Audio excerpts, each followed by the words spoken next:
कब पता चला कि 400 मीटर ही आपका मेन इवेंट है? जैसे इंडिया में बड़े केसेस ऐसे होते हैं, जैसे लेजेंडरी श्री गुरबचन सिंह रंधावा जी ने भी ये बात बोली कि उनको अभी तक मालूम ही नहीं था कि उनका बेस्ट इवेंट कौन सा था।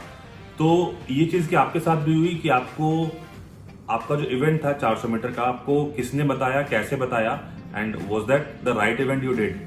जरूर रंधावा सर जी ने बताया। वो तो सबके साथ ही ऐसे होता है हिंदुस्तान, स्पेशली हमारे देश में, क्योंकि हमें अपने इवेंट्स का जो है वो 2-3 साल 4 साल तक नहीं पता चलता है करना क्या है, लेकिन हम कर रहे हैं। तो उसमें से भी बंदा वही निकलता है जो बेस्ट करता है, जो हर गेम में ऑलराउंडर होता है। जैसे रंधावा सर भी ऑलराउंडर थे, ठीक है। तो मैं ये समझता हूँ कि मैंने वॉलीबॉल भी मैंने स्कूल नेशनल खेल लिया, वॉलीबॉल ही खेलता था मैं, ठीक है। उसके बाद जब मैं हॉस्टल में गया तो हॉस्टल में मैं ट्रिपल जंप के ट्रायल दिए, वहाँ ट्रिपल जंप 1 साल करा मैंने।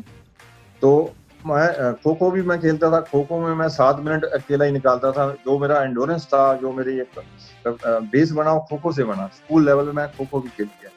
तो मैंने सारी गेमें तकरीबन करी है।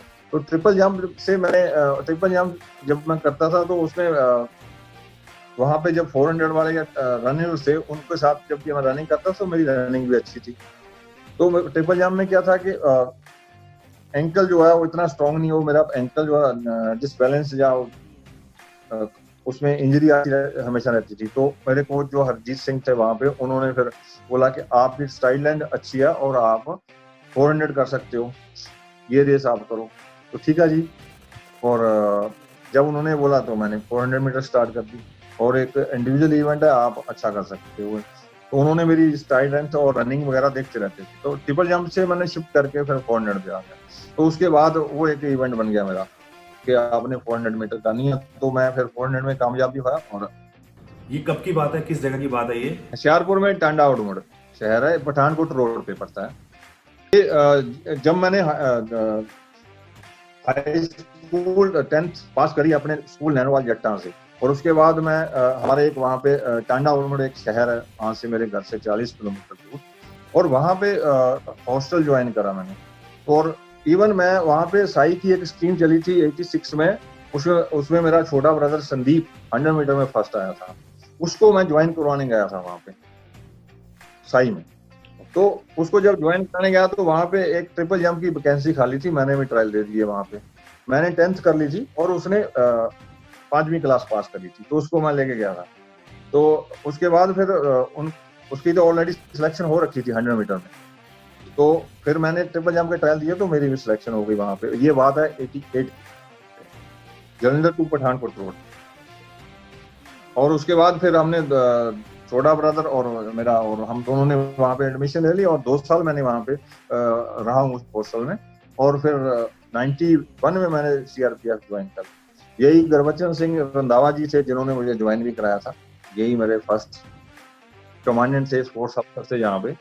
तो संदीप 100 मीटर छोड़ के चला गया वॉलीबॉल खेलने, और वो इंटरनेशनल प्लेयर बन गया, और आप वॉलीबॉल छोड़ के आ गए 400 मीटर में। वॉलीबॉल से भी वॉलीबॉल भी मेरा काफी अच्छा गेम था। और वॉलीबॉल में भी मुझे सलाह दी थी कोच ने कि 6 बंदों की गेम होती है, और इसमें सभी अगर अच्छा करते हैं तो आप आगे बढ़ सकते हैं, नहीं तो आपका सक्सेस नहीं हो पाओगे। ये भी मुझे कोच ने ये बात बोली थी। तो अगर आप कोई इंडिविजुअल इवेंट कर रहे हो तो आप उसमें अच्छा कर सकते हो। तो मैं वो सब चीजों को छोड़ के 400 में आ गया, और वो 100 मीटर से वॉलीबॉल में चला गया। तो आपके घर पे कोई स्पोर्ट्स पर्सन था आपके मॉम डैड में से, या कल्चर ऐसा था, या जेनेटिक्स बड़े स्ट्रांग थे?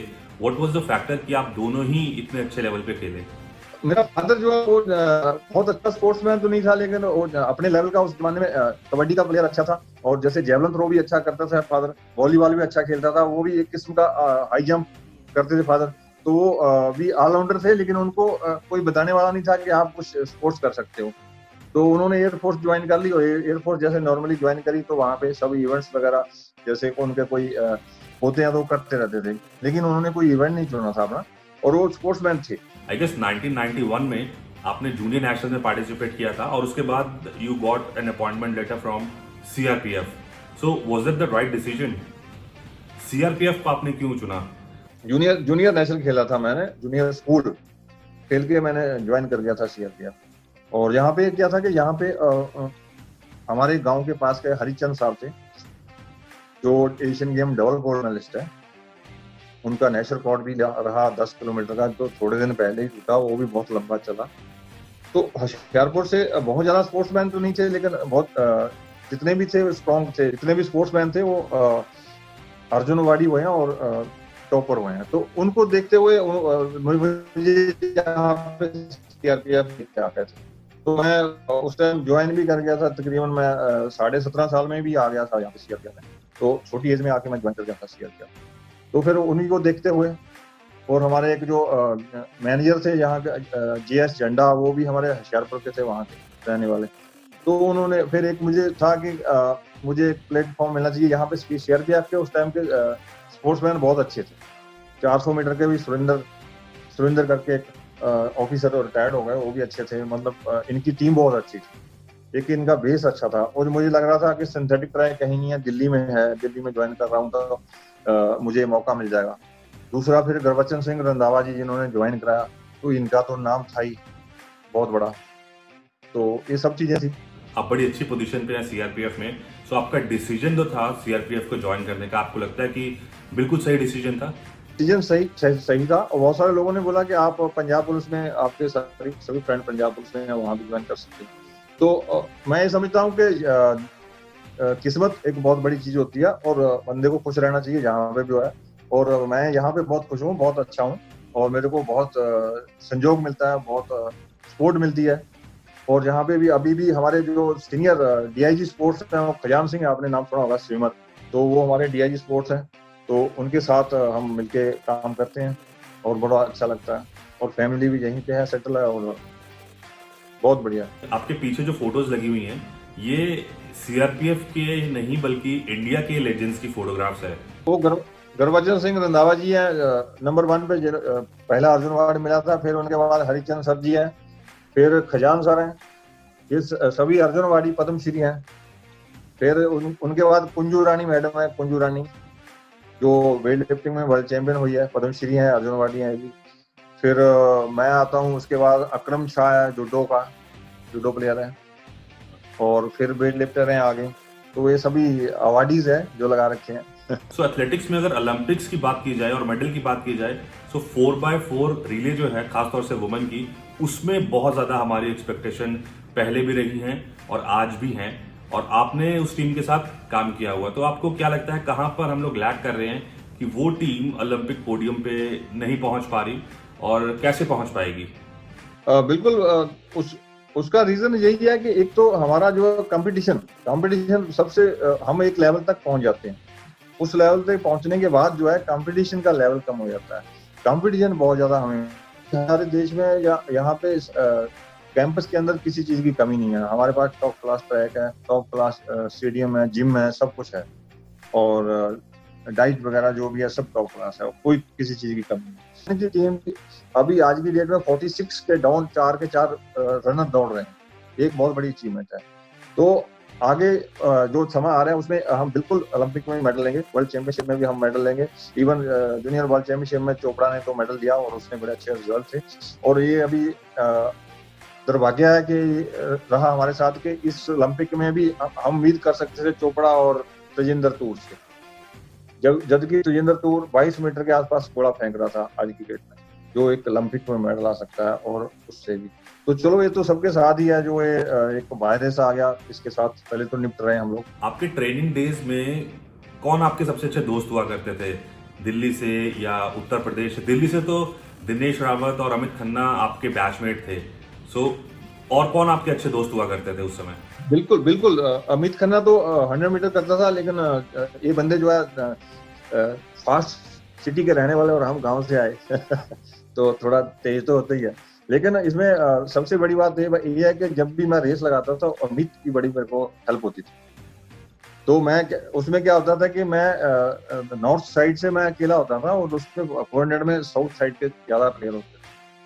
तो अमित हमेशा जब मैं रेस लगाता था मेरे पास आए, कान में कुछ ना कुछ बोलता कि पम्मी तू कर सकता है, तू छोड़ना नहीं है इनको, तुम अकेला हमारी साइड का बंदा है, ठीक है।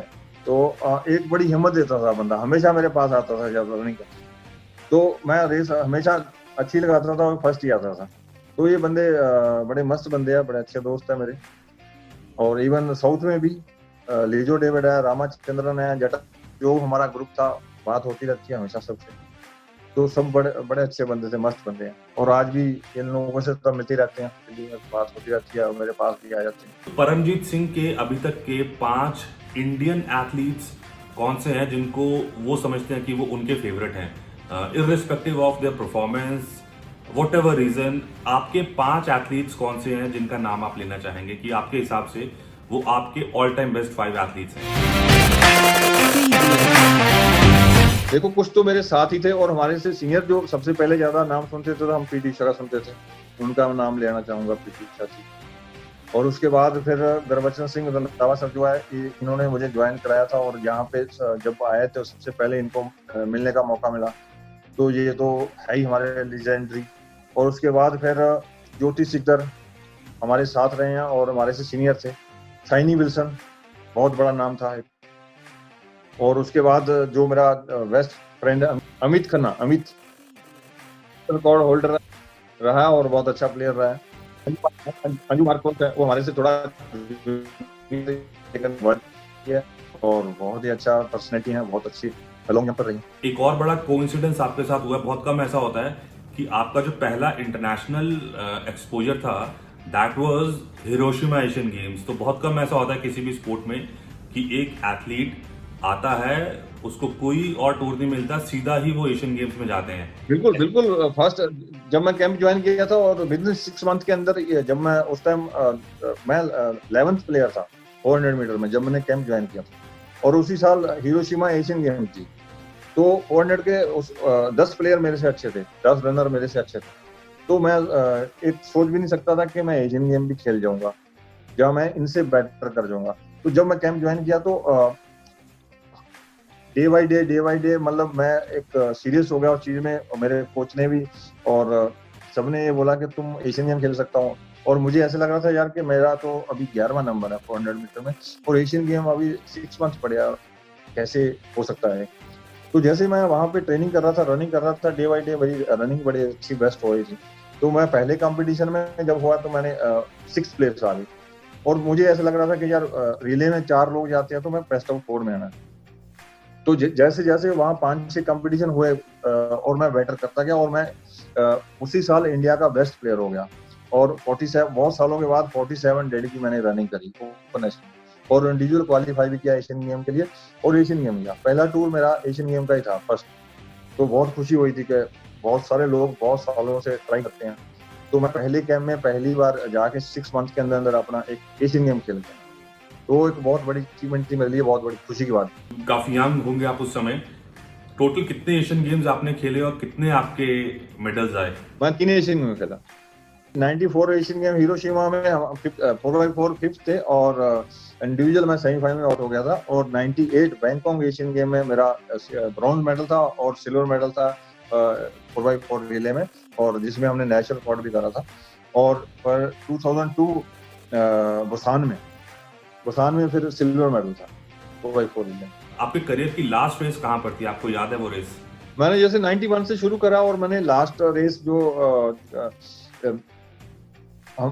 2008 की बात है, 2008 में ऑल इंडिया पुलिस गेम में लास्ट रेस जो मैंने लगाई थी, और गोल्ड मेडल लेके फिर मैंने छोड़ दी 2008।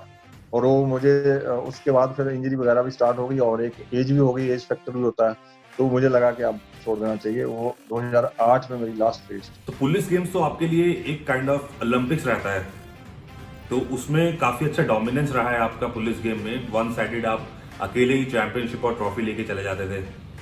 हाँ बिल्कुल, ओलंपिक तो रहता ही है। और जो एक अपनी पुलिस की टीम बनती है, और पुलिस के जो सारी पुलिसें आती है, उसमें भी हर पुलिस का जो है एक सारे एथलीट जाते हैं वहां पे। और उसमें मेरा ये था कि मैं सीआरपीएफ को जो लीड करता था, तो मैं इसमें 100, 200, 400 और दोनों रिले 4-5 मेडल देता था, गोल्ड देता था। बहुत साल तक टीम भी फर्स्ट आई, और हमारी टीम भी अच्छी होती थी, स्पोर्टिंग प्लेयर भी अच्छे होते थे।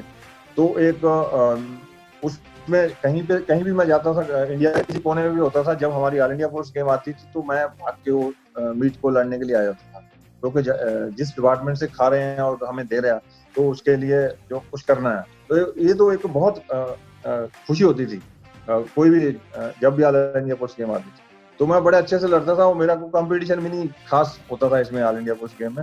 और मैं आराम से फर्स्ट आ जाता था, लेकिन मैं बहुत सारे मेडल देता था और कम से कम 18 ऑल इंडिया पुलिस गेम लड़िया था, जिसके साथ 3-4 गोल्ड मेडल के साथ ही लड़िया, काफी मेडल। इतने सारे मेडल्स, सीआरपीएफ को भी आप पे बड़ा, they might be feeling very proud of you. तो पुलिस गेम के अलावा जब आप वर्ल्ड पुलिस गेम में जाते थे वहां पर भी आपका कंसिस्टेंसी जो था वो बरकरार था? हाँ जी, बल्कि उसके बाद फिर सिलेक्शन होती है, एक टीम बन के जाए। 5 में मैंने अपने 95 में मैंने ऑस्ट्रेलिया मेलबोर्न में गया था, वहाँ 4 गोल्ड थे, 100, 200, 400 4 बाई रिले। और 97 में मैं कनाडा गया था, कैलगरी, और वहाँ पे भी 4 गोल्ड थे। और फिर मैं स्वीडन, नेक्स्ट कंपटीशन स्वीडन था और वहाँ पे मेरे 3 गोल्ड मेडल थे। और लास्ट वर्ल्ड पुलिस थी मेरी 2000 यूएसए इंडिया, तो वहां भी मेरे 4 गोल्ड मेडल थे। टोटल मेडल्स आपने अपने करियर में अभी तक कितने जीते? मुझे लगता है कि एक पूरा कमरा या एक अलमीरा भर जाएगी आपके मेडल्स और ट्रॉफीज से। सेंचुरी आपने पूरी कर ली होगी, आई एम श्योर। 100 से ज्यादा गोल्ड मेडल हैं मेरे, और जिसमें सिल्वर 2-4 है और ब्रॉन्ज भी 1-2 है। और तकरीबन अपने इंडिया में तो गोल्ड ही रहे यहाँ हर इवेंट में। और बहुत सारे मेडल हैं अभी रखे हुए हैं, वो कई जगह नहीं मिल रही लगाने के लिए। तो जैसे यहाँ से निकलेंगे अपना घर में जाएंगे तब वहाँ कहीं। आप पहले एथलीट थे, फिर आप कोच बने, एडमिनिस्ट्रेटर, मैनेजर, इतनी सारी चीजें आपने की अपनी लाइफ में। तो कितना डिफरेंस है एक एथलीट से जब आप कोचिंग में आते हैं या एडमिनिस्ट्रेशन में आते हैं, कितना डिफिकल्ट रहता है? बिल्कुल, जैसे पहले एथलीट थे तो एथलीट में क्या होता है, अपना रनिंग करी, खाया पिया और सो गए, और फिर ग्राउंड में आ गए उठ के, और कुछ आपको और कुछ करना नहीं है और ना ही आपको कोई पूछने वाला है। जब आप कोच बन जाते हो या टीम के मैनेजर बन जाते हो तो एक आप उनके आप सारी चीजों का ध्यान रखना पड़ता है, उनका खाने पीने का ध्यान रखना पड़ता है, उनके ट्रेनिंग शेड्यूल का ध्यान रखना पड़ता है, और उनका सवेरे ग्राउंड के अंदर कितना टाइम देना है उनके साथ, वो ध्यान रखना पड़ता है। बहुत सारी जवाबदारी बढ़ जाती है और फिर आपको जवाबदेही भी हो जाते हैं, आपको जवाब भी देना पड़ता है सीनियर ऑफिसर्स को। आपकी अगर आपके अंडर रह के परफॉर्मेंस नहीं अच्छी आती तो आपको जवाब भी देना पड़ता है। तो ये चीज़ों का बहुत जवाबदारी बढ़ जाती है, बहुत सारी चीज़ें हैं, लेकिन वो भी होनी चाहिए लाइफ में कि आप कर सकते हो उनको। तो वो भी कर रहे हैं हम एथलीटों के साथ, अच्छे से उनको हम देख रेख भी कर रहे हैं। और अभी तो जैसे ये कोरोना का संकट आ चुका है तो सारी टीम जो है छुट्टी पे गई हुई है, अभी धीरे धीरे उनको बुला रहे हैं हम। तो उसके बाद एक नया चैलेंज होगा कि उनको डिस्टेंस में रखते हुए कैसे ट्रेनिंग करानी है, क्या करना है। तो वो उस चीज़ के ऊपर भी मीटिंग वगैरह चलती रहती है हमारी, और डिस्कशन करते रहते हैं करना क्या है आगे, और उनका डिस्टेंस कितना रखना है, कैसे होगा कैसे नहीं होगा, तो ये भी करेंगे। कोई इंसिडेंट आप शेयर करना चाहेंगे, आपका पर्सनल हो, जो आप बताना चाहें? एक मुझे याद आता है कि जब आपकी your wife is also and like international athlete, national champion है, तो एक चीज आपने बताई थी मेरे को कि आप शादी से पहले when you decided to get married, तो आप कहीं घूम रहे थे अपनी वाइफ के साथ किसी मीट में और किसी ने फोटो खींच के लगा दी थी पेपर में। So what was that incident? Funny incident तो मैं यही है कि अब मैं यही कहना चाहूंगा कि जो मेरी वाइफ है वो भी इंटरनेशनल प्लेयर है 100 मीटर, है ना। तो उसके बाद जब मैंने नेशनल रिकॉर्ड तोड़ा था वहां पे कलकत्ता में, तो हम लोग कहीं बैठे थे दोनों जाने, वहां पे पार्क में गए थे नेक्स्ट डे घूमने के लिए, और वहां पे बोटिंग वगैरह होती है। तो वहां पे किसी मीडिया वाले ने फोटो खींच ली थी हमारी दोनों की, है ना। तो वो मेरे पास है अभी भी, बंगाली उस पेपर में आई थी, तो हमें पता नहीं चला कि वो चीज। तो अगले दिन जब वो उस फोटो का पेपर के अंदर आई, सब लोग फोन कर रहे हैं तो ये कहाँ बैठे थे, हमें भी पता नहीं चला कहाँ से किसने खींची थी। तो बड़ा खुशी हुई थी, बहुत बड़ा अच्छा लगा था। डिसाइड हो गया था कि जब आप साथ में रह रहे हो या साथ में आप घूम फिर रहे हो तो फिर थोड़ा ये हो जाता है कि आपके मन का डर खत्म हो जाता है। अभी शादी करनी है तो यार कौन क्या देख रहा है क्या नहीं देख रहा कोई फर्क नहीं पड़ता। लेकिन ये था कि हम अपनी गेम में काफी डिसिप्लिन थे, वो भी और मैं भी। Thank you so much for your time, आपकी मेमोरीज, आपके अचीवमेंट्स और आने वाला जो समय है, मुझे लगता है कि जितना आपने ग्राउंड के अंदर कंट्रीब्यूट किया है आप ट्रैक के बाहर भी उतना कंट्रीब्यूट कर रहे हैं और आगे जरूर सीआरपीएफ से कोई एक ओलंपिक मेडलिस्ट निकलेगा, इस चीज की हम उम्मीद करते हैं। Thank you so much.